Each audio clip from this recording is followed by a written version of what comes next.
ফারাজ দেশের বিখ্যাত শহর বাসরায় থাকতেন এক ধনী ও আল্লাভীরু ব্যবসায়ী। তার নাম ছিল শেখ আবদুল্লাহ। মানুষ তাকে শুধু ধনী বলেই চিনত না, তার দয়া, উদারতা আর সৎ চরিত্রের কথা দূর দূর পর্যন্ত ছড়িয়েছিল। কিন্তু এত সম্পদ আর সম্মান থাকার পরও তার জীবনে একটা বড় অভাব ছিল। বহু বছর ধরে তিনি সন্তানের সুখ থেকে বঞ্চিত ছিলেন। অবশেষে বার্ধক্যের দোরগোড়ায় এসে আল্লাহ তার দোয়া কবুল করলেন। তিনি পেলেন এক পুত্র সন্তান। ছেলেটির নাম রাখা হলো ইউসুফ। ছেলেটি এত সুন্দর ছিল যে মানুষ তাকে বলতো চাঁদের মতো ছেলে। কিন্তু মানুষের পরিকল্পনা আর ভাগ্যের পরিকল্পনা কখনো এক হয় না। ইউসুফ তখন মাত্র 10 বছরের একটি শিশু। ঠিক তখনই একদিন শেখ আবদুল্লাহ এই দুনিয়া ছেড়ে চলে গেলেন। মৃত্যুর আগে তিনি তার ছোট ভাই হাসিমের হাত ধরে বলেছিলেন, ভাই, আমার এই ছেলেটা এখন তোমার আমানত। তিনি বিশ্বাস করেছিলেন চাচা বাবার অভাব পূরণ করবে। হাসিম কাঁদতে কাঁদতে কুরআনের কসম খেয়েছিল যে সে ইউসুফকে নিজের সন্তানের মতো দেখবে। কিন্তু তার হৃদয়ে ভেতরে তখন অন্য কিছু চলছিল, কারণ সে বহুদিন ধরেই নিজের ভাইয়ের সম্পদের লোভে চলছিল। শেখ আবদুল্লার চোখ বন্ধ হওয়ার পরই হাভেলির পরিবেশ একেবারে বদলে গেল।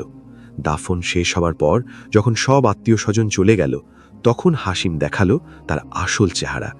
যে ইউসুফ গতকাল পর্যন্ত ছিল এই বাড়ির রাজপুত্র, আজ তাকে হাসিম গলা ধরে তার বিলাসবহুল ঘর থেকে টেনে বের করে দিল।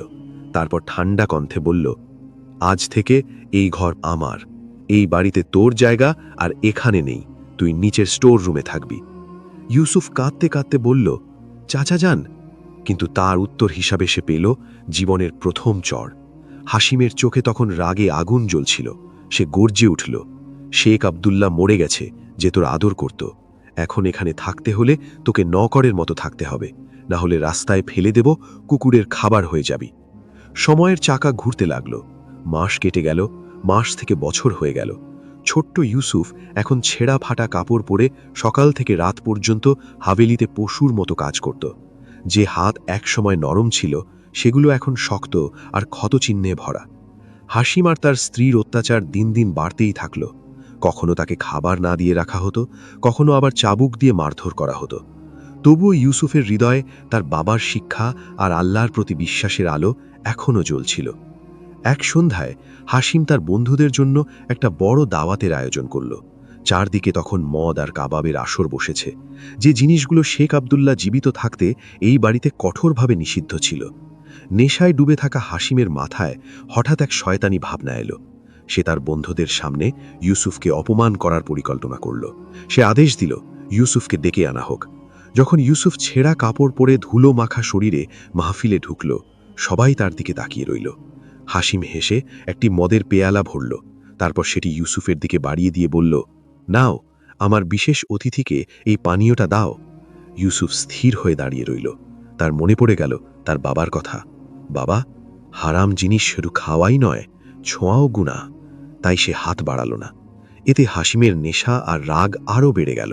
সে দাঁত চেপে বলল, শোনোনি, আমি কি বলেছি? আমি বলেছি এটা তাকে খাওয়াও। প্রথমবারের মতো ইউসুফ তার চোখ তুলে হাসিমের দিকে তাকালো। তার কণ্ঠ ছিল ধীর কিন্তু দৃঢ়। সে বলল, চাচা যান, আমি না খেয়ে মরতে পারি, মারও খেতে পারি, কিন্তু আল্লাহর অবাধ্য হয়ে এই বিষ আমি কাউকে খাওয়াতে পারবো না। পুরো ঘরে এক মুহূর্তে নীরবতা নেমে এলো। সবাই হতভম্ব হয়ে গেল। হাসিম নিজের অপমান সহ্য করতে পারল না। সে যেন এক উন্মত্ত পশু হয়ে উঠল। হঠাৎ সে সামনে রাখা একটি ভারী পিতলের ফুলদানি তুলে নিল আর সমস্ত শক্তি দিয়ে ইউসুফের মাথায় আঘাত করল। রক্তে ভেসে ইউসুফ মাটিতে লুটিয়ে পড়ল। মেহমানরা দ্রুত এগিয়ে এসে কষ্টে করে তাকে বাঁচালো। কিন্তু হাসিমের রাগ তখনও কমেনি। সে চিৎকার করে বলল, এই অকৃতজ্ঞটাকে আমার চোখের সামনে থেকে সরিয়ে নাও। একে নিয়ে যাও অস্তাবলে, ঘোড়াদের সঙ্গে বেঁধে রাখো। খবরদার, কেউ যেন তাকে এক ফোঁটা পানিও না দেয়। সেই রাতটা ছিল ভয়ঙ্কর ঠান্ডার রাত। ইউসুফকে অস্তাবলে একটি খুঁটির সঙ্গে রশি দিয়ে বেঁধে রাখা হলো। তার শরীর জখমে ভরা, ঠান্ডা যেন হাড়ের ভেতর ঢুকে যাচ্ছিল। ক্ষুধা, তৃষ্ণা আর ব্যথায় সে ভেঙে পড়ল। হাঁটু জড়িয়ে বসে সে কাঁদতে লাগল আর আল্লাহর কাছে বলল, হে আল্লাহ, আমার মা বাবা কোথায় গেল? আমাকে কার ভরসায় রেখে গেল? ঠিক তখনই ঘটল এক আশ্চর্য ঘটনা। অস্তাবলে বাঁধা ছিল শেখ আবদুল্লার প্রিয় পুরনো ঘোড়া। হঠাৎ সেই ঘোড়াটি ধীরে ধীরে ইউসুফের কাছে এসে বসল, তারপর নিজের গরম নিঃশ্বাস ইউসুফের শরীরে ফেলতে লাগল, যেন সে চেষ্টা করছে শিশুটিকে ঠান্ডা থেকে বাঁচাতে। ইউসুফ সেই প্রাণীটিকে আলতো করে জড়িয়ে ধরল আর ফুপিয়ে ফুপিয়ে কাঁদতে লাগল। সেই রাতেই ইউসুফ বুঝতে পারল, মানুষ যতই নিষ্ঠুর হয়ে যাক, আল্লাহ। সকাল হলো। হাসিম জানালা দিয়ে যেই মনোমঞ্চ দৃশ্য দেখল, তার বদলে ভয় আর ঘৃণা তার হৃদয় জ্বলে উঠল। মনে হলো এই ছেলে ভেঙে পড়ছে না, আজও তার চোখে বিদ্রোহ আছে। যদি বেঁচে থাকে, বড় হয়ে নিজের অধিকার চাইবে এবং আমার ইজ্জত কাদামাটিতে মিশিয়ে দেবে। হাসিম ঠিক করল, এখন আর মারধর বা দমিয়ে রাখা যথেষ্ট নয়, একে এমনভাবে দূর করতে হবে যেন কেউ কিছু জানতে না পারে। তিনি তার মুন্সির সঙ্গে মিলে এমন এক শয়তানি ষড়যন্ত্র রচনা করল, যা শয়তানকেও লজ্জিত করে দেবে। শুরু করল শহরে গুজব ছড়াতে, ইউসুফ পাগল হয়ে গেছে, চুরি করছে। এভাবে যখন সে দম্পতি বা দূরে পাঠানো হবে, কেউ প্রশ্নও করবে না। পরের সকাল হওয়ার আগেই এই ঘৃণিত পরিকল্পনা শুরু হলো। হবেলি এখনও নিদ্রায় ডুবেছিল। হাসিম হঠাৎ চিৎকার করে উঠল। হাতে খালি গহনার বাক্স, গলায় গল্ফ খুলে জোরে জোরে চিৎকার করতে লাগল। হায় হায়, লুট হয়েছে, আমার বাড়িতে সাপ লুকিয়েছিল আর আমি জানতেও পারিনি। মুলাজিমরা ভয়ে আঙিনায় একত্রিত হল। হাসিম অশ্রু জড়ানোর নাটক খেলতে লাগল। আমার স্ত্রীর প্রাচীন পারিবারিক হীরের হার, যা প্রজন্ম থেকে এসেছে, এখন হারিয়ে গেছে। তার মিশ্র চোখ তখন অস্তাবলের দিকে ছুটে গেল, যেখানে ইউসুফ এখনও ঠান্ডায় কাঁপতে কাঁপতে রশিতে বাঁধা বসেছিল। হাসিম হাসি লুকিয়ে বলল, আমি নিশ্চিত এই কাজ করেছে সে পাগল। দুজন মোটা এবং শক্তিশালী নৌকার রশি নিয়ে যেয়ে ইউসুফকে তুলে আনল। ছেলে কিছুই বুঝতে পারল না। তার ফাটা কাপড় আর খড়ের বিছানা তদন্তের আওতায় পড়ল, এবং তখনই যা হাসিম আগে থেকে ঠিক করেছিল তা ঘটল। খড়ের স্তরে হীরের হার মিলল, যা রাতের অন্ধকারে হাসিম নিজেই সেখানে লুকিয়েছিল। নৌকার হাতে হার তুলে দেখাল, মালিক, পাওয়া গেছে, এই চোরই। হাসিম তখন দৌড়ে এসে ইউসুফের নির্দোষ মুখে একের পর এক থাপ্পড় মেরে চিৎকার করল, দেখছো, বলেছিলাম না এই ছেলে চোর হয়ে গেছে, নিজের চাচার বাড়িতে ডাকাতি করছে, লজ্জা লাগে না? ইউসুফের হৃদয় ছেদ হল। দেহের আঘাতের চেয়ে আত্মার ব্যথা গভীর। সে কেঁদে হাসিমের পা ধরে বলল, চাচা, আল্লাহর কসম, আমি চুরি করিনি, আমি তো রশিতে বাঁধা ছিলাম, আমি কিভাবে যেতে পারি? এই হার এখানে কিভাবে এলো জানি না, আমার বাবার রুহের কসম, আমি নির্দোষ। কিন্তু হাসিম সিদ্ধান্ত নিয়ে ফেলেছিল। সে ইউসুফকে ঠেলে দূরে এবং ঘোষণা করল, যথেষ্ট হলো, আমি এই চোরকে নিজের বাড়িতে রেখে আমার ইজ্জত নিলামে বিক্রি করতে পারবো না, আজই সিদ্ধান্ত নেবে। সৌভাগ্যক্রমে ঠিক সেই দিন বাসরায় জাবার নামের এক নির্মম ব্যবসায়ী আসলো। সে দূর দেশগুলোতে দাস কেনাবেচা করে। হাসিম তাকে সঙ্গে ডেকে বলল, এই ছেলে আমার ভাতিজো, কিন্তু সে চোর এবং মানসিকভাবে অসুস্থ। আমি বিনিময়ে কিছু চাই না, শুধু এটাকে এত দূরে নিয়ে যাও যেন বাসরার পথে ফিরে না আসে। জাবার ইউসুফকে উপর থেকে নিচ পর্যন্ত দেখল। ছেলে দুর্বল আর ময়লা, কিন্তু চোখের সারাফতপূর্ণ দীপ্তি তাকে লুকানো ছিল না। সে 20 দিনার ছুড়ে দিল এবং মোটা রশি ইউসুফের গলায় পড়াল। দৃশ্য হৃদয় বিদারক। ইউসুফ, যিনি কখনো শহরের প্রিন্স ছিলেন, আজ কয়েকটি মুদ্রার বিনিময়ে এক অজানার হাতে যেন প্রাণের মতো বিক্রি হয়ে যাচ্ছে। জাবার তাকে টেনে নিয়ে যেতে শুরু করল। ইউসুফ বাড়ির উঁচু প্রাচীরের দিকে ঘুরে বলল, বিদায় বাবাজানের বাড়ি, আজ আমি চলে যাচ্ছি, হয়তো আর কখনো ফিরে আসব না, কিন্তু আল্লাহ সাক্ষী আমি। বাসরার গলিগুলো ধীরে ধীরে পেছনে পড়ে যাচ্ছিল। মানুষ ছাদের উপর দাঁড়িয়ে তাকিয়েছিল, কিন্তু জুলুমের সামনে সবাই ছিল অসহায়। ওদিকে হাসিম তার হাভেলি ছাদে দাঁড়িয়ে মুচকি হাসছিল। তার মনে হচ্ছিল একটা বড় বিপদ থেকে সে বেঁচে গেছে। কাফেলা এগিয়ে চলল মরুভূমির দিকে। সূর্য যেন আগুন ঢালছিল আকাশ থেকে। ইউসুফের খালি পা পড়ছিল জ্বলন্ত বালুর উপর। যখনই সে একটু পানি চাইত, জাবারের কোড়ার আঘাত পড়ত তার পিঠে। রাত নামল। কাফেলা এক নির্জন স্থানে থামল। ইউসুফকে একটি শুকনো গাছের সাথে বেঁধে রাখা হলো। ঠিক তখনই এক বৃদ্ধ পথিক চুপচাপ এগিয়ে এলো। সে লুকিয়ে ইউসুফের হাতে দিল একটু শুকনো রুটি আর সামান্য পানি। তার মাথায় হাত রেখে ধীরে বলল, বাবা, ধৈর্য ধরো, আল্লাহ ধৈর্যশীলদের সাথেই থাকেন। সেই শুকনো রুটি তখন ইউসুফের কাছে মনে হল পৃথিবীর সবচেয়ে সুস্বাদু নিয়ামত। 1 মাসের দীর্ঘ ও কষ্টের সফরের পর দূর থেকে দেখা গেল বাগদাদের বিশাল প্রাচীর। জাবার ঠান্ডা গলায় বলল, প্রস্তুত হয়ে যাও ছেলে, এখানে দাস বাজারে তোমার নিলাম হবে। বাগদাদের বাজার ছিল খুবই জমজমাট, কিন্তু ইউসুফ লজ্জায় মাথা নিচু করে দাঁড়িয়েছিল। যাবার তাকে একটি উঁচু চবুতরায় দাঁড় করিয়ে দিল, যাতে ক্রেতারা তাকে ভালো করে দেখতে পারে। মানুষ আসছিল, তার দাঁত দেখছিল, হাত পা পরীক্ষা করছিল, ঠিক যেন সে কোনো মানুষ নয়, একটি পশু। ইউসুফ চোখ বন্ধ করে ফেলল, মনে মনে দোয়া করল, হে আল্লাহ, আমাকে কোনো জালিম মানুষের হাতে তুলে দেবেন না। ঠিক তখনই ভিড়ের ভেতর থেকে একজন এগিয়ে এলো। তার পোশাক ছিল রাজকীয়, মুখে ছিল অদ্ভুত এক শান্ত ভাব আর ব্যক্তিত্বের জোর। তিনি ছিলেন বাগদাদের বিখ্যাত ও দয়ালু ব্যবসায়ী আমির হামজা। তার দৃষ্টি এসে থামল ইউসুফের উপর। তিনি জাবারকে জিজ্ঞাসা করলেন, এই ছেলেটার দাম কত? লোভে পড়ে জাবার বলল, 100 দিনার। আমির হামজা বিন্দুমাত্র তর্ক না করে টাকাটা দিয়ে দিলেন। তারপর তিনি ইউসুফের হাতের রশি নিজের হাতে নিলেন, ভিড় থেকে তাকে আলাদা করে আস্তে করে রশি খুলে দিলেন। মমতার স্বরে বললেন, আমার নাম আমির হামজা, আমি এখানে দাস কিনতে আসিনি, আমার ফাঁকা বাড়ির জন্য একজন সৎ সঙ্গী খুঁজতে এসেছি। তোমার চোখ বলছে তুমি চোর নাও, ভয় পেও না বাবা, আজ থেকে তোমার দাসত্ব শেষ। ইউসুফ বিস্ময়ে তার দিকে তাকিয়ে রইল। কয়েক মাস পরে কেউ প্রথমবার তাকে মানুষের মতো কথা বলল। কিন্তু ঠিক তখনই বাজারে হঠাৎ শোরগোল উঠল, পাশে সরে যাও, বাগদাদের শাহের সওয়ারি আসছে। ধুলোর ঝড় উঠল চারিদিকে।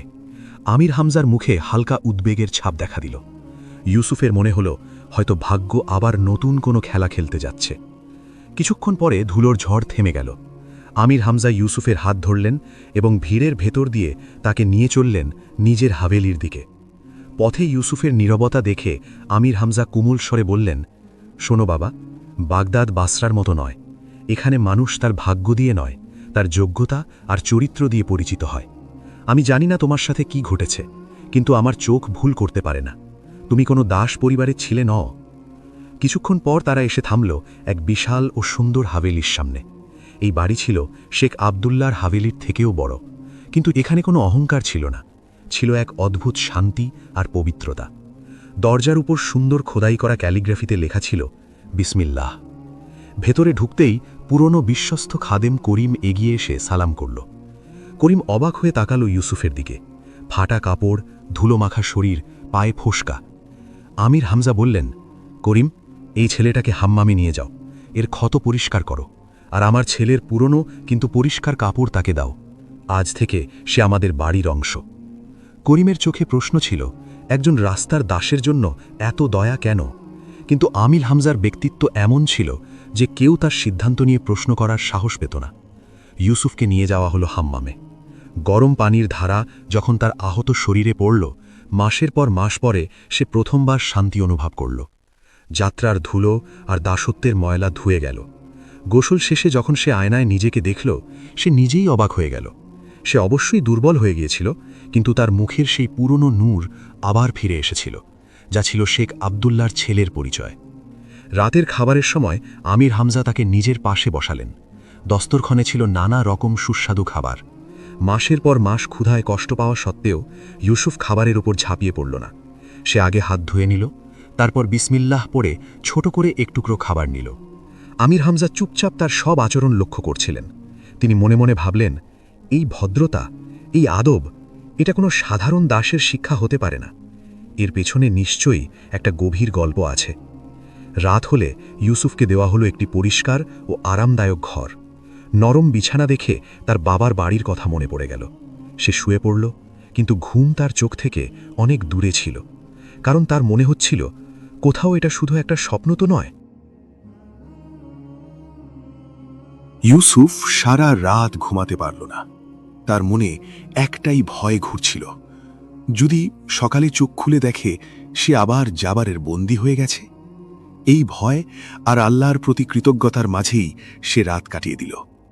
রাতের শেষ প্রহরে সে উঠে দাঁড়াল, অজু করে তাহাজ্জুদের নামাজে দাঁড়াল। সিজদায় পড়ে কাঁদতে কাঁদতে দোয়া করতে লাগল, হে আল্লাহ, তোমার লাখ লাখ শুকরিয়া, তুমি আমাকে এক নেক মানুষের আশ্রয় দিয়েছ। আমাকে শক্তি দাও, যাতে আমি তার বিশ্বাস ও আশা পূরণ করতে পারি। বাহিরে দাঁড়িয়ে আমির হামজা সেই কান্নার শব্দ শুনলেন। তার মনে তখন দৃঢ় বিশ্বাস জন্মাল, তিনি ভুল মানুষকে আশ্রয় দেননি। সকালে আমির হামজা ইউসুফকে নিজের কাছে রাখলেন। তার ব্যবসা ছিল কাগজপত্র, দলিল আর হিসাব নিকাশের। ইউসুফকে পরীক্ষা করার জন্যে তিনি একটা বড় হিসাবের খাতা তার সামনে রেখে দিলেন। এই খাতায় কয়েকদিন ধরে একটা ভুল ধরা পড়ছিল না। ইউসুফ কলম তুলে নিল, কালিতে ডুবিয়ে মন দিয়ে হিসাব দেখতে শুরু করল। করিম আর অন্য কয়েকজন চাকর দূর থেকে তাকিয়েছিল। তাদের মুখে ছিল ঠাট্টার হাসি। তারা ভাবছিল, গতকাল আসা এই ছেলেটা এত জটিল হিসাব বুঝবে কি করে। কিন্তু মাত্র আধা ঘন্টা পর ইউসুফ খাতার একটি জায়গায় আঙুল রাখল, ভদ্রভাবে বলল, হুজুর, এখানে একটা ভুল হয়েছে। কেনাকাটার সময় 500 দিনার লেখা হয়েছে, কিন্তু যোগ করার সময় ভুল করে 50 দিনার ধরা হয়েছে। এই কারণেই পুরো হিসাবের মধ্যে হাজার হাজার দিনারের পার্থক্য তৈরি হয়েছে। আমির হামজা আনন্দে উঠে দাঁড়ালেন। তিনি ইউসুফের কপালে চুমু দিয়ে বললেন, সুবহানাল্লাহ, তুমি তো আসলেই একটা হিরে ইউসুফ।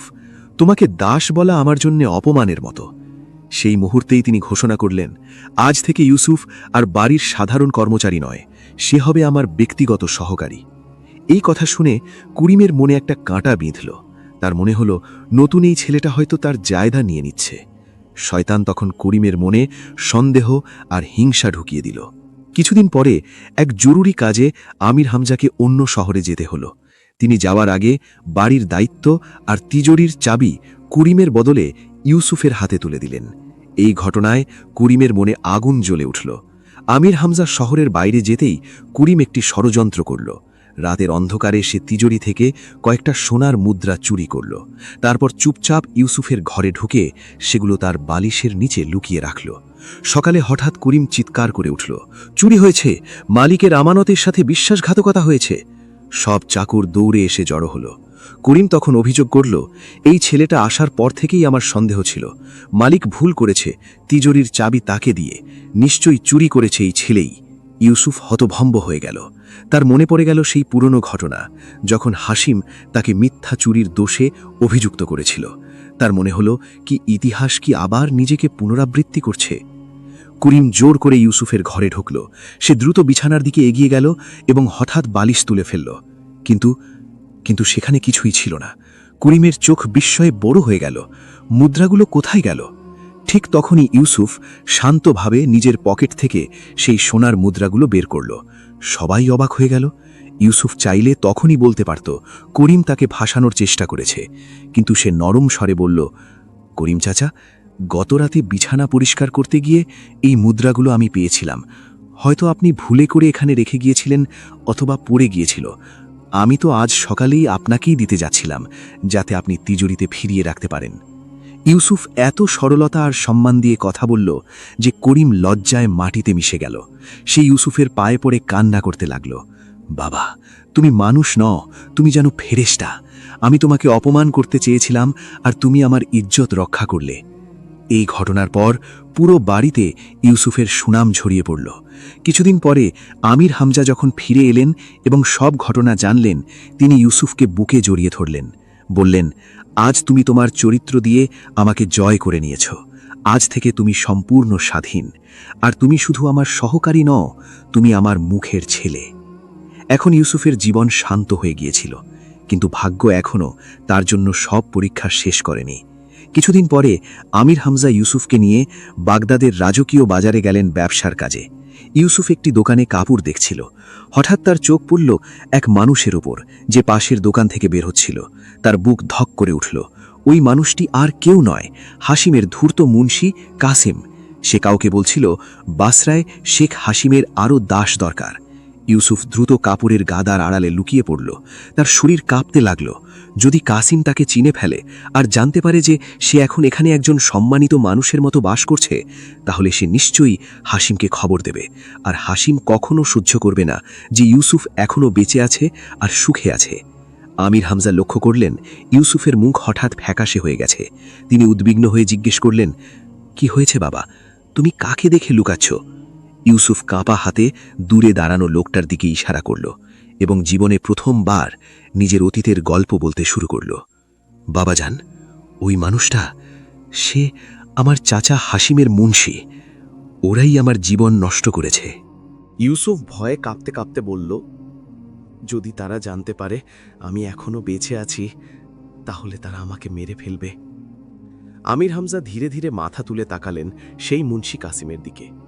তার চোখে তখন এমন এক আগুন জ্বলছিল যা আগে কেউ দেখেনি।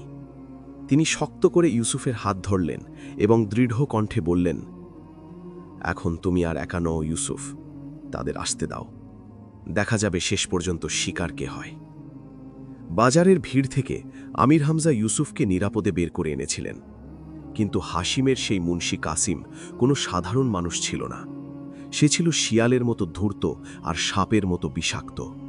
যখন আমির হামজা ইউসুফকে নিয়ে ভিড়ের মধ্যে দিয়ে বেরোচ্ছিলেন, ঠিক তখনই কাসিমের তীক্ষ্ণ চোখ এক ঝলক ইউসুফকে দেখে ফেলেছিল। আজ ইউসুফের পরনে ছিল দামি পোশাক, মুখ ছিল পরিষ্কার ও উজ্জ্বল। তবুও কাসিম চিনে ফেলল তাকে, কারণ তার চোখে সেই পুরনো ভয় এখনও লুকিয়েছিল, যে ভয় একদিন বাসরার সেই অভিশপ্ত বাড়ি ছেড়ে বের হওয়ার সময় ছিল। কাসিম সঙ্গে সঙ্গে তার কাজ ফেলে দিল।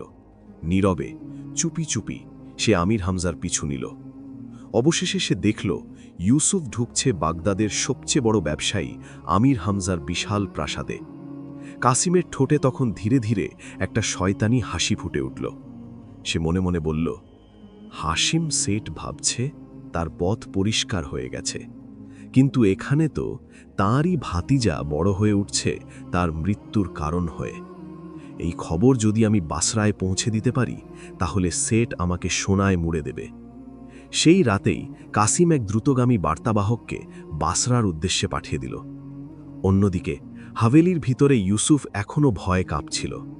আমির হামজা যখন তাকে জিজ্ঞেস করলেন, তখন ইউসুফ কান্নায় ভেঙে পড়ল। সে তার জীবনের পুরো গল্প খুলে বলল, কিভাবে তার নিজের চাচা তাকে দাস বানিয়েছিল, কিভাবে মিথ্যে চুরির অভিযোগ এনে তার সম্মান নষ্ট করেছিল, আর কিভাবে তাকে বিক্রি করে দিয়েছিল এক দাস ব্যবসায়ীর কাছে। সব কিছু শুনে আমির হামজার রক্ত যেন ফুটে উঠল। তিনি ইউসুফের মাথায় হাত রেখে শপথ করলেন, ইউসুফ, এখন এই যুদ্ধ শুধু তোমার নয়, এটা আমারও যুদ্ধ। হাসিম যতই শক্তিশালী হোক, আমি তাকে তার অন্যায়ের শাস্তি দেব। কিন্তু শত্রু কখনো ঘুমায় না। বাসরায় যখন হাসিম খবর পেল যে ইউসুফ এখনো বেঁচে আছে, তার পায়ের নিচ থেকে যেন মাটি সরে গেল। সে বুঝতে পারল তার সমস্ত পাপ একদিন প্রকাশ হয়ে যাবে। সে ভাবল, যদি সেই ছেলে ফিরে আসে আর সত্যি কথা সবাই জেনে যায়, তাহলে আমার সম্মান মাটিতে মিশে যাবে। হাসিম সঙ্গে সঙ্গে একটা ভয়ঙ্কর পরিকল্পনা করল। সে একা বাগদাদে রওনা হল না, তার সঙ্গে নিল 10 জন শক্তপোক্ত গুন্ডা আর 4 জন ভুয়া সাক্ষী, যাদের সে মোটা অঙ্কের টাকা দিয়ে কিনে ফেলেছিল। শুধু তাই নয়, সে পুরনো দলিলপত্রও বদলে ফেলল। মিথ্যে কাগজ বানিয়ে লিখিয়ে নিল যে ইউসুফ নাকি একজন পালিয়ে যাওয়া দাস। বাগদাদে পৌঁছেই হাসিম সরাসরি শাহী আদালতের দরজায় গিয়ে দাঁড়াল। সে আমির হামজার বিরুদ্ধে মামলা দায়ের করল। পরের দিন সকালে বাগদাদের শাহী আদালত মানুষে মানুষে ভরে গেল। শহরের সম্মানিত আলেম, ব্যবসায়ী আর অভিজাতরা সবাই সেখানে উপস্থিত, কারণ খবর ছড়িয়ে পড়েছে বাসরার এক ধনী ব্যক্তি নিজের দাসকে নিয়ে মামলা করতে এসেছে, আর সেই মামলার অভিযুক্ত বাগদাদের সম্মানিত ব্যবসায়ী আমির হামজা। কাজী উল কুজাত নিজের উঁচু আসনে বসে আদালত শুরু করার নির্দেশ দিলেন। হাসিম সামনে এগিয়ে এলো। তার গায়ে সাদা পোশাক আর মুখে ভান করা বিনয়। সে কাজীকে সালাম করল, তারপর কৃত্রিম কান্নার সুরে বলল, হে মুসলমানদের বিচারক, আমি এক দুর্ভাগা মালিক। এই ছেলেটিকে, যার নাম কালু, আমি ছোটবেলায় হাবশার বাজার থেকে কিনে এনেছিলাম। আমি তাকে নিজের সন্তানের মতো বড় করেছি, কিন্তু সে আমার পিঠে ছুরি মেরেছে। সে আমার স্ত্রীর হীরের গয়না চুরি করেছে আর পালিয়ে গেছে। এখন শুনেছি সে এখানে আমির হামজার কাছে আশ্রয় নিয়েছে আর নিজেকে স্বাধীন বলে দাবি করছে। কাজী এবার ইউসুফের দিকে তাকালেন। তিনি শান্ত গলায় জিজ্ঞেস করলেন, হে ছেলে, এই মানুষটি কি সত্য বলছে? তোমার নাম কি সত্যি কালু? ইউসুফ ধীরে ধীরে মাথা তুলল। তার চোখে জল ছিল, কিন্তু ভয়ের কোনো ছাপ ছিল না। সে পরিষ্কার কণ্ঠে বলল, মিথ্যে হুজুর, আমার নাম কালু নয়, আমার নাম ইউসুফ বিন আবদুল্লাহ। আমি বাসরার বিখ্যাত ব্যবসায়ী শেখ আবদুল্লার ছেলে। আর এই মানুষটি আমার নিজের চাচা। সে আমার সম্পদ দখল করার জন্য আমাকে দাস বানিয়েছিল। সে মিথ্যেবাদী। হাসিম তখন ড্রামাটিকভাবে নিজের কপালে হাত মারল, চিৎকার করে বলল, দেখলেন হুজুর, আমি তো বলেছিলাম এই ছেলে খুব চালাক আর মিথ্যেবাদী। এখন সে নিজেকে আমার মৃত ভাইয়ের ছেলে বলছে। আমার ভাই আব্দুল্লাহ তো সন্তানহীন অবস্থায় মারা গেছে, তার কোনো সন্তানই ছিল না। কাজী গম্ভীর হয়ে জিজ্ঞেস করলেন, হাসিম, তোমার কাছে কি কোনো প্রমাণ আছে যে এই ছেলে তোমার দাস? হাসিম তখন তাড়াতাড়ি নিজের পকেট থেকে কিছু কাগজ বের করল।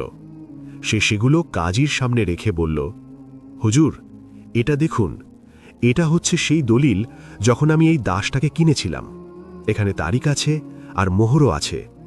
আর এটাও দেখুন, এটা বাসরার কাজীর সনদ, যেখানে লেখা আছে শেখ আব্দুল্লাহ নিঃসন্তান অবস্থায় মারা গেছেন। কাজী মনোযোগ দিয়ে কাগজগুলো দেখতে লাগলেন। কাগজগুলো এত নিখুঁতভাবে তৈরি করা ছিল যে সেগুলো দেখে সন্দেহ করা প্রায় অসম্ভব ছিল। ঠিক তখনই আমির হামজার সামনে এগিয়ে এলেন।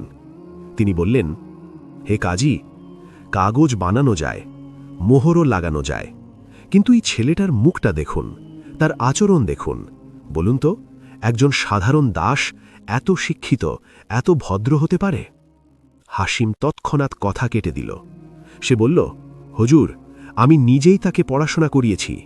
আর শুধু কাগজই নয়, আমি সঙ্গে করে 4 জন প্রত্যক্ষ সাক্ষীও নিয়ে এসেছি।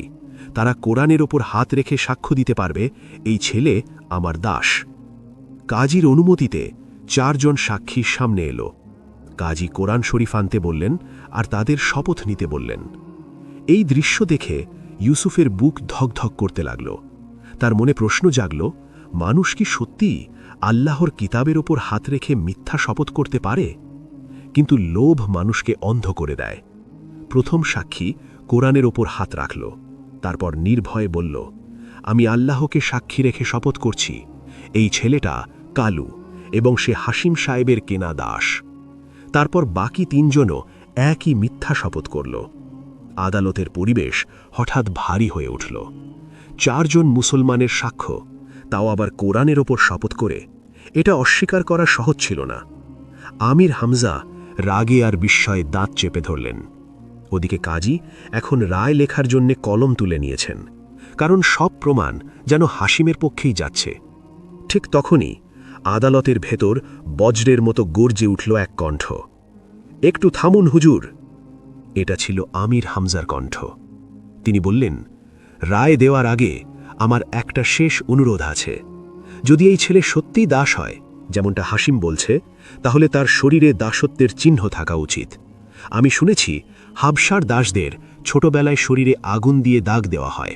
তাই আমি জানতে চাই, যখন হাসিম এই ছেলেকে কিনেছিল, তখন তার কোমরে কি এমন কোনো দাগ ছিল? এই প্রশ্ন শুনে হাসিম হঠাৎ ঘাবড়ে গেল।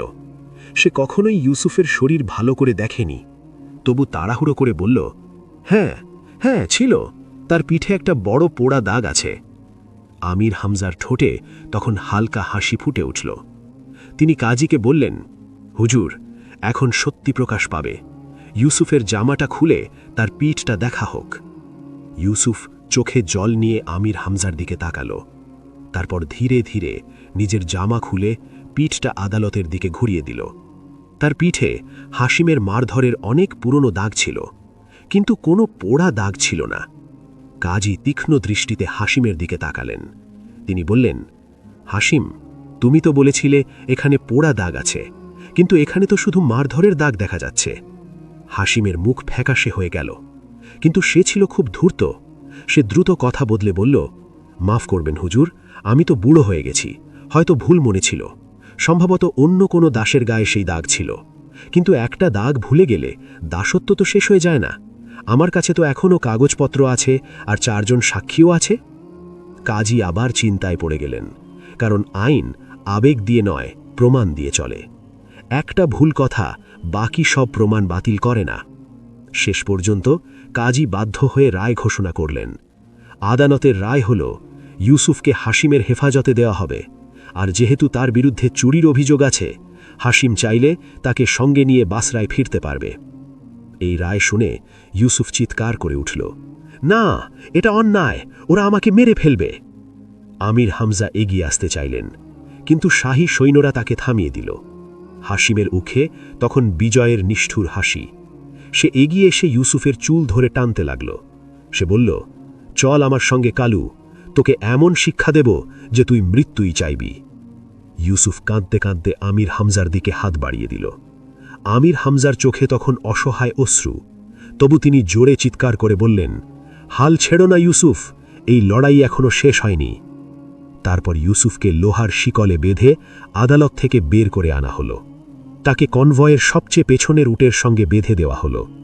হাসিম আদেশ দিল, আজ রাতেই আমরা বাসরার পথে রওনা হব। আমি এই ছেলেকে বাগদাদে এক মুহূর্ত রাখতে চাই না। কিন্তু আমির হামজা হার মানার মানুষ ছিলেন না। হাসিমের কাফেলা বেরোতেই তিনি তার বিশ্বস্ত সঙ্গী করিম আর কয়েকজন সাহসী যুবককে ডেকে বললেন, তলোয়ার বের করো। আইন অন্ধ হতে পারে, কিন্তু আমরা সেই নিরপরাধ ছেলেটাকে মরতে দেব না। যুদ্ধ হলেও আমরা ইউসুফকে ফিরিয়ে আনব। ওদিকে হাসিমের কাফেলা বাগদাদ ছেড়ে গভীর মরুভূমির পথে ঢুকে পড়েছে। চারিদিকে নিস্তব্ধ রাত, ভয়ানক নীরবতা যেন কোনো অশুভ ঘটনার ইঙ্গিত দিচ্ছে। ইউসুফকে সবচেয়ে পেছনের উটের সঙ্গে লোহার শিকলে বেঁধে দেওয়া হয়েছে। সে খালি পায়ে জ্বলন্ত বালির ওপর টেনে টেনে চলছিল। উট একটু দ্রুত চললেই তাকে দৌড়াতে হচ্ছিল, আর যখন সে হটকে খেয়ে পড়ে যাচ্ছিল, শিকল তার চামড়া ছেড়ে দিচ্ছিল। সামনে ঘোড়ায় বসে হাসিম এগিয়ে চলেছে। তার মনে অহংকার, এবার কেউ ইউসুফকে তার কাছ থেকে ছিনিয়ে নিতে পারবে না। কিন্তু সে জানত না, আমির হামজা এখনো হাল ছাড়েননি। আর ঠিক মধ্যরাত্রে কাফেলাটা তখন একটা সরু মরুভূমির পথ দিয়ে এগিয়ে যাচ্ছিল। হঠাৎ পেছন দিক থেকে ঘোড়ার খুরের বজ্রধ্বনির মতো শব্দ শোনা গেল। হাসিম চমকে উঠে পিছনের দিকে তাকাল। অন্ধকারের মধ্যে কয়েকটা জ্বলন্ত মশাল দ্রুত তাদের দিকে এগিয়ে আসছে। হঠাৎ একটা বজ্রকণ্ঠ গর্জে উঠল, থামো জালিম, তোমার সময় শেষ। এটা ছিল আমির হামজার কণ্ঠ। তিনি তার বিশ্বস্ত সঙ্গী করিম আর কয়েকজন সাহসী যুবককে নিয়ে ঝড়ের মতো ছুটে আসছিলেন।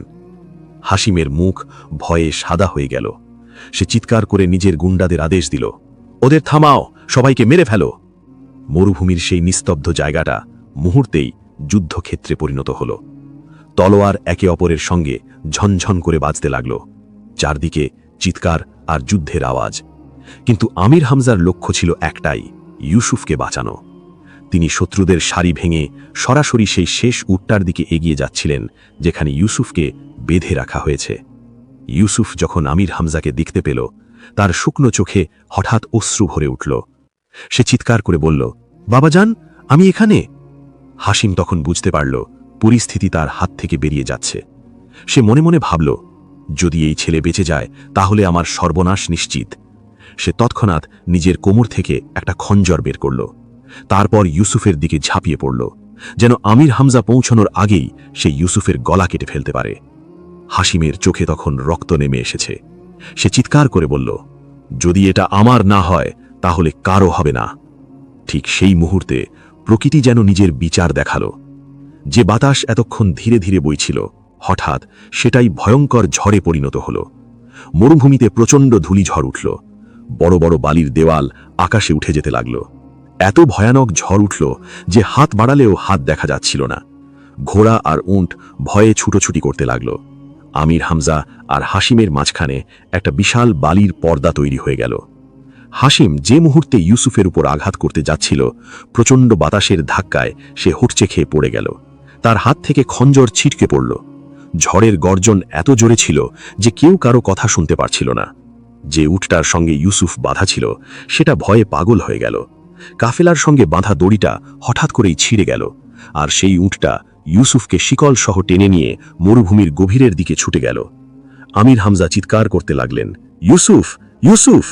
কিন্তু বালির ঝড় তার মুখ আর চোখ ভরে দিল। তিনি ঘোড়া থেকে পড়ে গেলেন আর কষ্টে নিজের মুখ ঢাকলেন। এটা কোনো সাধারণ ঝড় ছিল না। মনে হচ্ছিল এটা আল্লাহর পাঠানো ঝড়, যা জালিমদের শাস্তি দিতে আর এক নিরপরাধের ভাগ্য বদলাতে এসেছে। ঘণ্টার পর ঘণ্টা ঝড় চলতে থাকল। শেষে হাসিম আর তার বেঁচে থাকা গুন্ডারা নিজেদের প্রাণ বাঁচিয়ে পালিয়ে গেল। হাসিম ভাবল, ইউসুফ তো উটের সঙ্গে হারিয়ে গেছে, নিশ্চয়ই কোথাও বালির নিচে চাপা পড়ে মারা গেছে। সে হাসতে হাসতে বলল, ভালোই হয়েছে, রক্ত না ঝরিয়েই কাজ শেষ হয়ে গেল। তারপর সে বাসরার পথে রওনা দিল। অন্যদিকে যখন ভোরের দিকে ঝড় থামল, চারপাশের দৃশ্য অত্যন্ত ভয়াবহ ছিল। মরুভূমির বালির টিলাগুলো পুরো বদলে গেছে। আমির হামজা বালিতে ঢাকা অবস্থায় উঠে দাঁড়ালেন। তিনি পাগলের মতো ইউসুফকে খুঁজতে লাগলেন, কিন্তু যতদূর চোখ যায় শুধু নীরব বালির সাগর। ইউসুফের কোনো চিহ্ন নেই। করিম কাঁদতে কাঁদতে বলল, মালিক, মনে হয় সেই পাগল উটটা তাকে অনেক দূরে নিয়ে গেছে, অথবা সে বালির নিচে চাপা পড়ে গেছে। আমির হামজা সেখানেই হাঁটু গেড়ে বসে পড়লেন। তিনি আকাশের দিকে তাকিয়ে বললেন, হে আল্লাহ, এই কেমন পরীক্ষা! আমি তো সেই ছেলেটাকে বাঁচানোর প্রতিশ্রুতি দিয়েছিলাম। আমার চেষ্টা কি তাহলে ব্যর্থ হয়ে গেল? তার হৃদয়ে ভেঙে গিয়েছিল। তবুও সে শপথ করল, হাসিমকে সে শান্তিতে বাঁচতে দেবেন না, ইউসুফ বেঁচে থাকুক বা না থাকুক। কিন্তু সত্যিটা ছিল সম্পূর্ণ ভিন্ন। ইউসুফ মারা যায়নি। সেই পাগল উটটা ইউসুফকে মরুভূমির অনেক দূরের এমন এক জায়গায় নিয়ে গিয়েছিল যেখানে খুব কম মানুষই যায়। পথে ধাক্কাধাক্কির মধ্যে শিকলটা ছিঁড়ে যায়, আর ইউসুফ একটা নরম বালির ঢিবির ওপর অজ্ঞান হয়ে পড়ে যায়। যখন তার জ্ঞান ফেরে, সূর্য তখন তার মাথার উপরে জ্বলছে। চারদিকে শুধু জ্বলন্ত বালির সমুদ্র, না হাসিম, না আমির হামজা, না এক ফোঁটা পানি। ইউসুফ উঠে দাঁড়ানোর চেষ্টা করল, কিন্তু তার শরীর ব্যথায় ভেঙে পড়েছে। তবুও সে মনে মনে বলল, যদি আল্লাহ আমাকে এই ঝড় আর হাসিমের তলোয়ার থেকে বাঁচিয়ে থাকেন, তাহলে তিনি আমাকে এখানে তৃষ্ণায় মরতেও দেবেন না। সে হাঁটতে লাগল, হটছে খেতে খেতে, পড়তে পড়তে আবার উঠে দাঁড়াতে লাগল। শেষ পর্যন্ত যখন মনে হচ্ছে মৃত্যু খুব কাছে, সে দূরে একটা বেদুইন গোত্র দেখতে পেল। এরা মরুভূমির মানুষ, যারা বালির রাজ্যে বাঁচতে জানে। সেখানে পৌঁছানোর আগেই ইউসুফ আবার অজ্ঞান হয়ে পড়ে গেল। যখন তার চোখ খুলল, সে নিজেকে একটা তাঁবুর ভেতর দেখতে পেল। তার পাশে বসেছিলেন গোত্রের নেতা মনসুর। তিনি ছিলেন একজন জ্ঞানী ও সাহসী মানুষ। ইউসুফের গলায় শিকল আর শরীরের ক্ষত দেখে মনসুর বুঝে গেলেন, এই ছেলে কোনো বড় বিপদ থেকে বেঁচে এসেছে। মনসুর নরম কণ্ঠে বললেন, বাবা, তুমি যেই হও না কেন, এখন তুমি আমার আশ্রয়ে আছো। মরুভূমি কাউকে খালি হাতে ফিরিয়ে দেয় না। তারপর ইউসুফ বহু বছর সেই গোত্রের সঙ্গে থাকল। এই সময়টা ছিল আল্লাহর পক্ষ থেকে তার জন্য নতুন শিক্ষার সময়। যে ইউসুফ একসময় প্রাসাদের নরম বিছানায় ঘুমাত, সে এখন জ্বলন্ত বালির ওপর ঘুমাতে শিখল। মনসুর তাকে শেখালেন তলোয়ার চালানো, ঘোড়ায় চড়া আর মরুভূমিতে বেঁচে থাকার সব কৌশল। মনসুর তখন ইউসুফকে সেই সব দক্ষতা শেখাতে লাগলেন, যেমন তীর ছোঁড়া, নিশানাবাজি আর যুদ্ধের কৌশল, যে দক্ষতা বেদুইনরা ছোটবেলা থেকেই নিজেদের সন্তানদের শেখায়। দিন যেতে লাগল। ধীরে ধীরে সেই দুর্বল, কাঁদতে থাকা ছোট্ট ছেলেটা মনে হলো যেন হারিয়ে গেল। তার জায়গায় জন্ম নিল এক শক্তিশালী 18 বছরের যুবক। মরুভূমির তপ্ত রোদে তার গায়ের রং হয়ে গেল তামাটে, আর তার চোখে জ্বলে উঠল সেই আগুন, যে আগুন সিংহের চোখে দেখা যায়।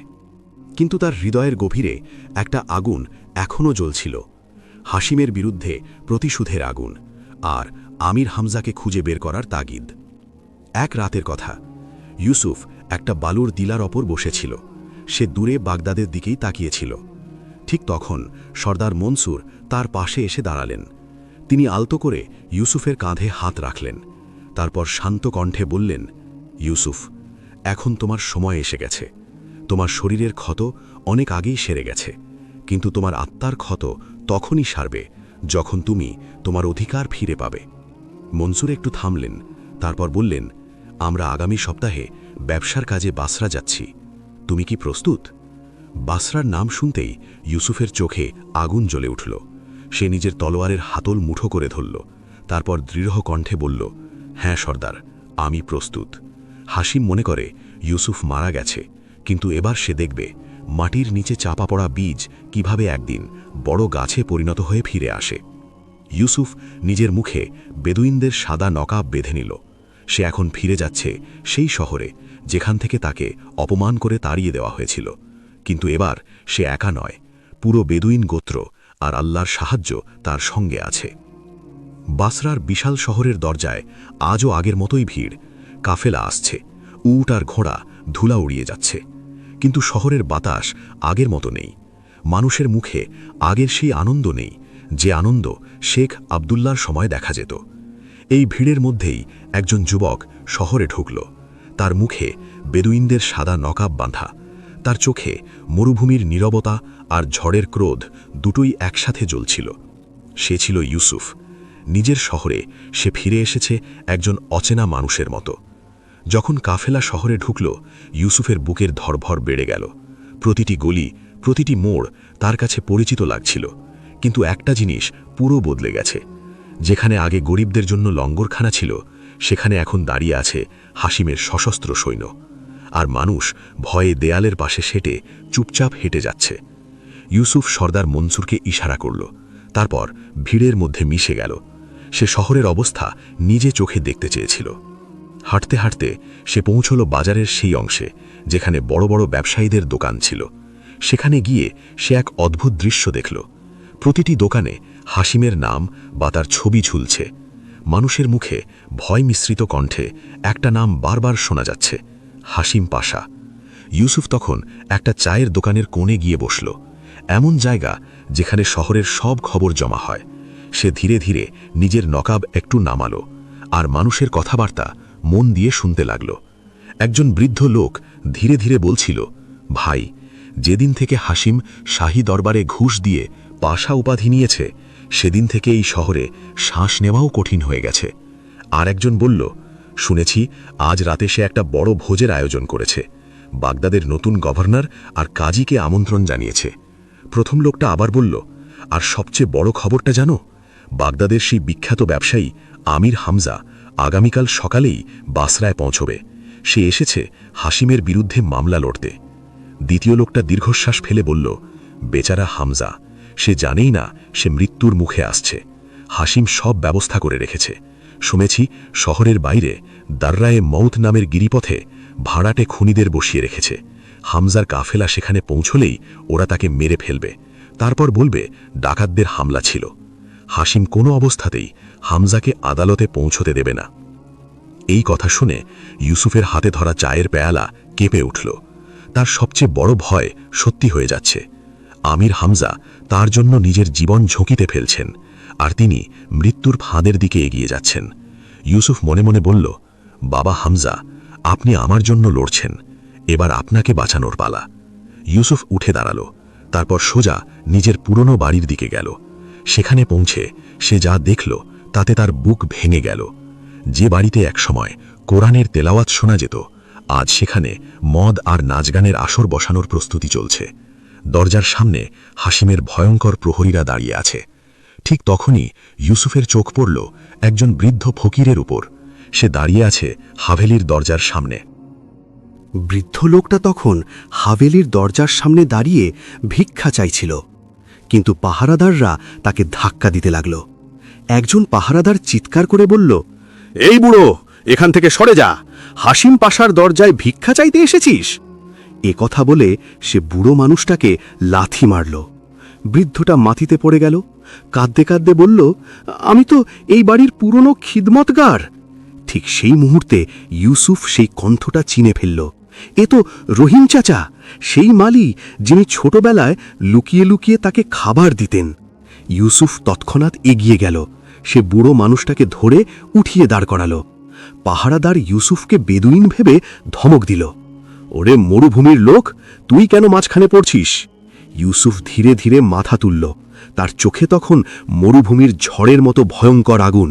সে গম্ভীর কণ্ঠে বলল, আর একবার এই বুড়ো মানুষটার গায়ে হাত তুললে তোর হাত কেটে তোর গলায় ঝুলিয়ে দেব। পাহারাদার ওই যুবকের চোখের দৃষ্টি দেখে ভয়ে থমকে গেল, তারপর ধীরে ধীরে পেছনে সরে গেল। ইউসুফ রহিম চাচাকে নিয়ে পাশের এক নির্জন গলিতে চলে গেল।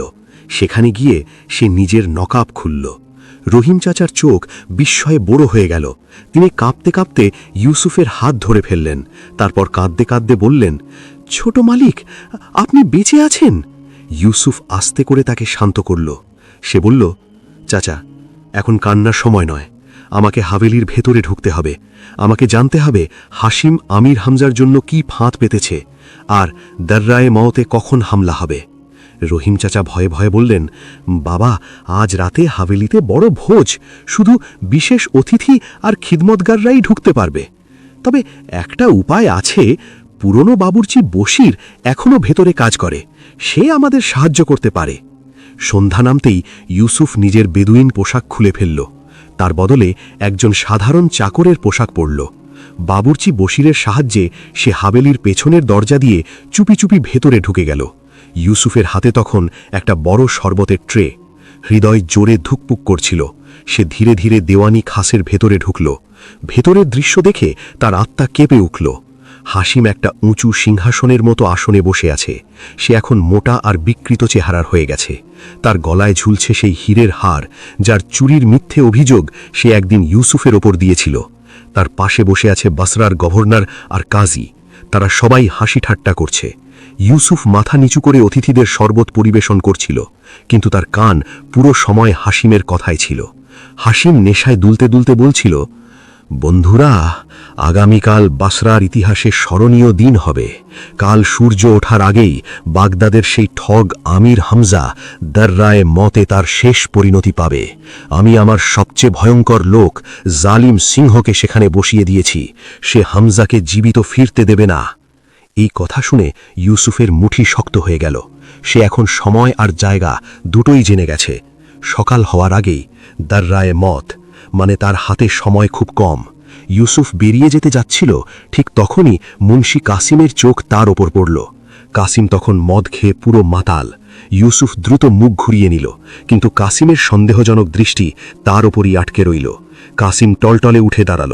সে এগিয়ে এসে বলল, এই ওই চাকর, এদিকে তাকাও।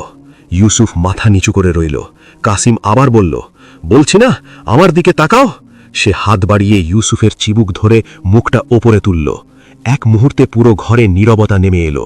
কাসিম ওই চোখ দুটো চিনে ফেলল। সেই চোখ যেগুলো একসময় ভয়ে কাঁপত, কিন্তু এখন সেগুলোতে মৃত্যুর বার্তা। মুহূর্তেই কাসিমের নেশা কেটে গেল। সে তোতলাতে লাগল, তু ইউসুফ, তুই বেঁচে আছিস? কাসিম চিৎকার করার আগেই ইউসুফ বিদ্যুতের মতো দ্রুত নড়ল। সে হাতে থাকা ভারী শরবতের জগ পুরো শক্তি দিয়ে কাসিমের মাথায় আঘাত করল। ধাড়াম! কাসিম মাটিতে পড়ে অজ্ঞান হয়ে গেল। সঙ্গে সঙ্গে হলঘরে হুড়োহুড়ি শুরু হয়ে গেল।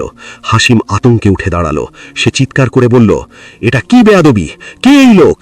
ঠিক তখনই ইউসুফ ধীরে ধীরে মাথা তুলল। তার চোখ সরাসরি হাসিমের চোখের দিকে। বহু বছর পর চাচা আর ভাতিজা সামনাসামনি দাঁড়িয়ে। হাসিমের মুখ হঠাৎ ফ্যাকাশে হয়ে গেল, যেন সে কোনো ভূত দেখেছে। সে কাঁপা গলায় বলল, তুই? ইউসুফ বজ্রকণ্ঠে বলল, হ্যাঁ চাচা, আমি সেই ইউসুফ যাকে তুমি মরুভূমির বালির নিচে চাপা দিতে চেয়েছিলে। সে আরো বলল, আগামীকাল আমির হামজা এখানে আসবেন, কিন্তু তার আগে তোমার মৃত্যু তোমার জন্য অপেক্ষা করছে। তোমার শেষ সময়ের গণনা শুরু করো হাসিম। পাহারাদাররা ইউসুফের দিকে ছুটে এলো, কিন্তু ইউসুফ দ্রুত পাশে থাকা একটা জ্বলন্ত সামদান তুলে নিল। সে সেটা ঘরের পর্দার দিকে ছুঁড়ে মারল। মুহূর্তেই আগুন লেগে গেল। চারিদিকে ধোঁয়া ছড়িয়ে পড়ল। এই বিশৃঙ্খলার সুযোগে ইউসুফ জানালা দিয়ে লাফ দিল, তারপর অন্ধকারের মধ্যে মিলিয়ে গেল। হাভেলির বাইরে এসে সে থামল। ইউসুফ গভীর একটা শ্বাস নিল। এবার সব রহস্য খুলে গেছে। সে বুঝে গেছে হাসিমের ভাড়া করা খুনিরা দর্রায়ে মতে অপেক্ষা করছে আমির হামজাকে হত্যা করার জন্য। আর এক মুহূর্ত দেরি করা যাবে না। ইউসুফ দৌড়ে পৌঁছালো সর্দার মনসুরের কাছে। হাঁপাতে হাঁপাতে বলল, সর্দার, ঘোড়া প্রস্তুত করুন। আমাদের এক্ষুনি এই মুহূর্তে দর্রায়ে মতের দিকে রওনা দিতে হবে। যুদ্ধের সময় এসে গেছে। কিছুক্ষণের মধ্যেই ইউসুফ আর সর্দার মনসুরের ছোট্ট বদ্দু লস্কর বাতাসের মতো ছুটে চলল মরুভূমির পথে। ঘোড়ার টাপুর টুপুরে মাটি কেঁপে উঠছিল। ইউসুফের বুকের ভেতর হৃদয়টা ধকধক করছিল হাতুড়ির মতো। তার মনে একটাই ভয়, কোথাও যেন দেরি না হয়ে যায়। ওদিকে দর্রায়ে মতের ভয়ঙ্কর নীরবতায় মৃত্যু লুকিয়ে বসেছিল। হাসিমের কেনা খুনি জালিম সিং আর তার 50 জন মুখোশধারী গুন্ডা পাহাড়ের আড়ালে ওত পেতেছিল। নিচের সরু পথে আমির হামজার কাফেলা নির্ভয়ে এগিয়ে আসছিল। সবচেয়ে সামনে ছিলেন আমির হামজা। তার মুখে ক্লান্তি ছিল, কিন্তু চোখে এখনও সেই পুরনো সাহসের আগুন। হঠাৎ জালিম সিং একটা তীক্ষ্ণ সিটি বাজালো। পরের মুহূর্তেই পাহাড়ের ওপর থেকে তীরের ঝড় নেমে এলো। অ্যাম্বুশ! আমির হামজা মুহূর্তেই তলোয়ার জুলফিকার মিয়ান থেকে বের করলেন। তিনি গর্জে উঠলেন, সাবধান, নিজেদের বাঁচাও, দুশ্মন লুকিয়ে আছে। কিন্তু শত্রুর সংখ্যা ছিল অনেক বেশি। উঁচু পাহাড় থেকে তারা আঘাত করছিল একের পর এক। আমির হামজার সাথীরা একজন একজন করে মাটিতে লুটিয়ে পড়তে লাগল। তবুও আমির হামজা সিংহের মতো লড়ছিলেন। তার তলোয়ার যেদিকে ঘুরছিল সেদিকেই শত্রুর মাথা ধর থেকে আলাদা হয়ে যাচ্ছিল। কিন্তু শেষ পর্যন্ত তিনি 4 দিক থেকে ঘিরে ফেলা হলেন। ঠিক তখনই একটা উঁচু পাথর থেকে লাফিয়ে নেমে এলো জালিম সিং। সে হেসে বলল, বেশ হয়েছে বুড়ো, আজ এখানেই তোর কবর হবে। হাসিম পাশা তোর মাথা চেয়েছে। রক্তাক্ত শরীর নিয়ে আমি হামজা গর্জে উঠলেন, আমার মাথা শুধু আল্লাহর সামনে নত হয়, হাসিম বা তোর মতো কুকুরের সামনে নয়। এরপর শুরু হলো ভয়ঙ্কর দ্বন্দ্বযুদ্ধ। জালিম সিং ছিল যুবক আর শক্তিশালী, আর হামজা ছিলেন ক্লান্ত এবং আহত। এক সুযোগে জালিম সিং ভয়ঙ্কর একটা আঘাত করল। আমির হামজার তলোয়ার হাত থেকে ছিটকে দূরে পড়ে গেল। জালিম সিং বিজয়ের হাসি হাসল। সে তলোয়ার তুলল হামজার মাথা কাটার জন্য। আমির হামজা চোখ বন্ধ করলেন। তিনি কালিমা পড়তে শুরু করলেন। ঠিক সেই মুহূর্তে হাওয়া চিরে একটা তীর উড়ে এলো, সোজা গিয়ে লাগল জালিম সিংয়ের কবজিতে। তলোয়ার তার হাত থেকে মাটিতে পড়ে গেল। দূর থেকে গর্জে উঠল এক কণ্ঠ, খবরদার, আমার বাবাকে ছুলেই মৃত্যু নিশ্চিত। পাহাড়ের চূড়ায় দাঁড়িয়েছিল একজন তরুণ যোদ্ধা। সে ছিল ইউসুফ। তার বয়স এখন 18, একজন শক্তিশালী আরব যোদ্ধা। তার হাতে ধনুক, আর তার পেছনে পুরো বদ্দু লস্কর। ইউসুফ আর এক মুহূর্ত দেরি করল না। সে ঘোড়া ছুটিয়ে পাহাড়ের ঢাল বেয়ে নিচে নেমে এলো। ঝড়ের মতো সে ঢুকে পড়ল শত্রুদের ভিড়ে। এবার তার হাতে তলোয়ার। বজ্রপাতের গতিতে তলোয়ার চলতে লাগল। সর্দার মনসুরের যোদ্ধারাও ঝাঁপিয়ে পড়ল। মুহূর্তের মধ্যেই যুদ্ধের মোড় ঘুরে গেল। ইউসুফ লড়তে লড়তে পৌঁছে গেল আমির হামজার কাছে। আমির হামজা তাকালেন ধুলায় মাখা সেই তরুণের মুখের দিকে, কিন্তু চোখ দুটো একেবারে ইউসুফের মতো। ইউসুফ ঝুঁকে আমির হামজাকে তুলে ধরল। তার তলোয়ার তুলে দিয়ে বলল, বাবাজান, উঠুন, যুদ্ধ এখনো শেষ হয়নি। আমির হামজার শরীর কেঁপে উঠল। তিনি অবাক হয়ে বললেন, ইউসুফ, এটা কি সত্যি? ইউসুফ হেসে বলল, জি বাবা, আপনার ইউসুফ ফিরে এসেছে। কিন্তু এখন আলিঙ্গনের সময় নয়, আগে এই গদ্দারদের শিক্ষা দিতে হবে। তারপর বাবা আর ছেলে একসাথে তলোয়ার চালালো। দুশ্মনদের মধ্যে ভয়ঙ্কর আতঙ্ক ছড়িয়ে পড়ল। জালিম সিং আহত হাত নিয়ে পালাতে চাইছিল, কিন্তু ইউসুফ ঘোড়া ছুটিয়ে তার পথ আটকে দিল। সে নেমে এসে তলোয়ার রাখল জালিম সিংয়ের গলায়। ইউসুফ বলল, তোরে আমি মারব না, কারণ তোর জবান এখনো অনেক কাজে লাগবে। তুই বাঁচবি যাতে সবাই জানতে পারে তোকে কে পাঠিয়েছিল। যুদ্ধ শেষ হল। সকালের প্রথম সূর্যের আলো দাররায়ে মৌতের ওপর পড়ল। মাঠ জুড়ে লাশ ছড়িয়েছিল, কিন্তু আজ জয় হয়েছে সত্যের। ইউসুফ দৌড়ে গিয়ে আমির হামজাকে জড়িয়ে ধরল। দুজনেই অনেকক্ষণ কাঁদলেন। আমির হামজা বললেন, সবাই বলেছিল তুমি মারা গেছ, মরুভূমির ঝড় তোমাকে গ্রাস করেছে। ইউসুফ শান্ত কণ্ঠে বলল, না বাবা, সেই ঝড় আমাকে মারেনি, বরং আমাকে বড় করেছে, যাতে আজ আমি আপনার কাজে আসতে পারি। এরপর কাফেলা আবার রওনা দিল বাসরার দিকে। কিন্তু এবার সব কিছু বদলে গেছে। সবচেয়ে সামনে ছিল ইউসুফ, তার পাশে আমির হামজা, আর পিছনে বিজয়ী যোদ্ধাদের কাফেলা। জালিম সিং দড়ি দিয়ে শক্ত করে বাঁধা। ওদিকে বাসরার শাহী দরবারে হাসিম তার জয়ের উৎসব করছে। আদালত ছিল ঠাসা ভিড়ে ভরা। হাসিম উঁচু তখতের পাশে দাঁড়িয়ে অহংকার ভরা কণ্ঠে ঘোষণা করছিল, হে বাসরার মানুষ, আমি এখনই খবর পেয়েছি সেই গদ্দার আমির হামজা, যে আমার দাসকে চুরি করে পালিয়েছিল, সে পথেই ডাকাতদের হামলায় মারা গেছে। এটাই আল্লাহর বিচার। ঠিক তখনই দরবারের বিশাল দরজা এক প্রচণ্ড শব্দে খুলে গেল। একটা গর্জে ওঠা কণ্ঠ শোনা গেল, মিথ্যা বলা বন্ধ কর হাসিম। পুরো আদালত মুহূর্তে নিস্তব্ধ হয়ে গেল। সবাই ঘুরে তাকালো দরজার দিকে। সেখানে দাঁড়িয়েছিল ইউসুফ, রক্তে ভেজা শরীর, হাতে খোলা তলোয়ার, আর তার পিছনে দাঁড়িয়েছিলেন জীবিত এবং নিরাপদ আমির হামজা। হাসিমের চোখ বিস্ফারিত হয়ে গেল। তার হাত থেকে শাহী ফরমান মাটিতে পড়ে গেল। ইউসুফ জোরে ধাক্কা দিয়ে জালিম সিংকে ফেলে দিল আদালতের মেঝেতে। তারপর গর্জে উঠল, হে বাসরার কাজী, এই সেই খুনি যাকে হাসিম টাকা দিয়ে কিনেছিল। ওকে জিজ্ঞেস করুন আসল গদ্দার কে। মৃত্যুর ভয়ে জালিম সিং সব সত্য বলে ফেলল। হাসিম পাশা আমাকে 5000 দিনার দিয়েছিল আমির হামজাকে হত্যা করার জন্য। পুরো আদালতে তওবা তওবা বলে চিৎকার উঠল। হাসিম ঘামে ভিজে গেল। সে কাঁপতে কাঁপতে বলল, এটা মিথ্যা। ঠিক তখনই ভিড়ের মধ্য থেকে রহিম চাচা আর বশির বাবুর্চি কয়েকজন পুরনো দাসকে নিয়ে এগিয়ে এলেন। তারা কাঁদতে কাঁদতে সাক্ষ্য দিলেন কিভাবে হাসিম ছোটবেলায় ইউসুফের ওপর অত্যাচার করেছিল, কিভাবে সে মিথ্যা চুরির অভিযোগ দিয়েছিল। কাজীউল কুজাত রাগে হাসিমের দিকে তাকালেন, তারপর ইশারা করলেন হাসিমের গলায় থাকা হারটির দিকে। হাসিম, এটাই তো সেই হার যার চুরির অভিযোগ তুমি করেছিলে। আজ সেটাই তোমার গলায় ঝুলছে। তুমি এক ইয়তীমের সম্পদ লুট করেছ এবং খুনের ষড়যন্ত্র করেছ। কাজী কলম তুললেন আর ইতিহাসের রায় লিখলেন। আদালত ঘোষণা করছে হাসিম দোষী। তার সমস্ত সম্পদ বাজেয়াপ্ত করে ফিরিয়ে দেয়া হবে ইউসুফ বিন আবদুল্লাহকে। হাসিমের মুখ কালো করে গাধার পিঠে বসিয়ে পুরো শহরে ঘোরানো হবে। এরপর তাকে আজীবন বন্দি রাখা হবে সেই একই কারাগারে যেখানে সে একদিন ইউসুফকে বন্দি করেছিল। রায় শোনার সাথে সাথে হাসিম মাটিতে পড়ে গেল।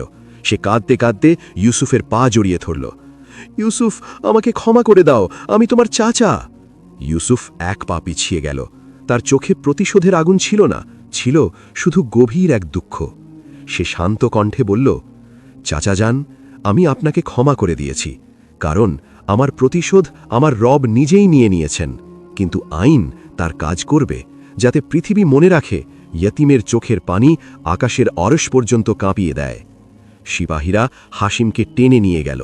যে মানুষটা গতকাল পর্যন্ত বাসরার সবচেয়ে ক্ষমতাবান ছিল, আজ সে অপমানের প্রতীক। আমির হামজা এগিয়ে এসে ইউসুফকে জড়িয়ে ধরলেন।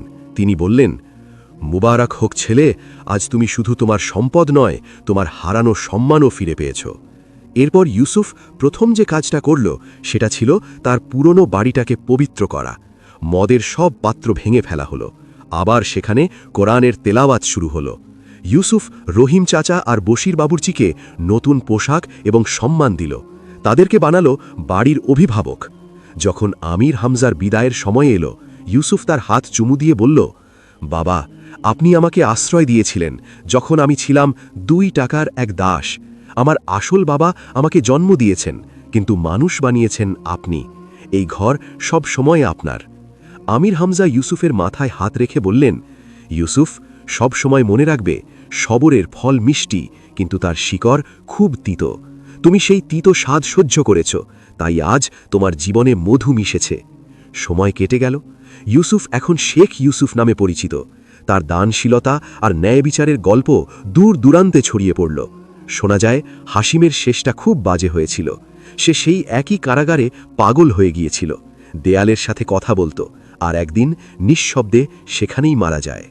বন্ধুরা, এই গল্প শুধু ইউসুফ আর হাসিমের নয়, এটা সত্য আর মিথ্যার লড়াই।